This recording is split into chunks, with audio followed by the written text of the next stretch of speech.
നീയും നിന്റെ കുടുംബവും ജീവിക്കുന്നത് ഏത് നിലയിലാണെന്ന് എനിക്കറിയാം. എന്റെ മകനോ എന്റെ ഭർത്താവോ ചിലപ്പോ നിന്നോട് മാന്യമായിട്ട് പെരുമാറുന്നുണ്ടാവും. പക്ഷെ നിനക്കത് എന്തും ചെയ്യാനുള്ള ലൈസൻസ് അല്ല. നീ നിൽക്കുന്ന ഈ തറ അത് പത്മേടം. ഇവിടെ ഞാൻ തീരുമാനിക്കുന്നതേ നടക്കും.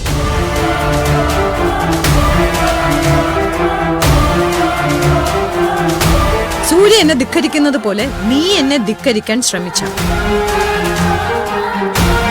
ഇതിനകത്ത് എവിടെങ്കിലും ഒരു ആനക്കം പോലും ഇല്ലാതെ കിടക്കേണ്ടി വരും.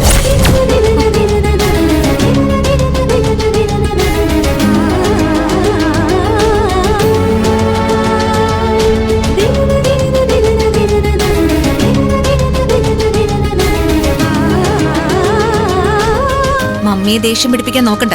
അറിയാലോ, നിന്നോട് മമ്മിക്ക് ദേഷ്യം വന്നാല് അനുഭവിക്കുന്നത് നിന്റെ കുടുംബമായിരിക്കും.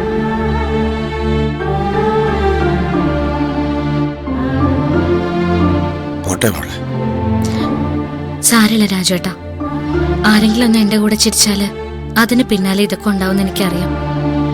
ഇപ്പൊ ഇതൊക്കെ എനിക്കൊരു ശീലായി. മാഡം വന്നപ്പം കൃത്യമായിട്ട് എല്ലാം പറഞ്ഞു കൊടുത്തല്ലേടി. ഇവിടെ എന്ത് നടന്നാലും മാഡം എന്നോട് ചോദിക്കും.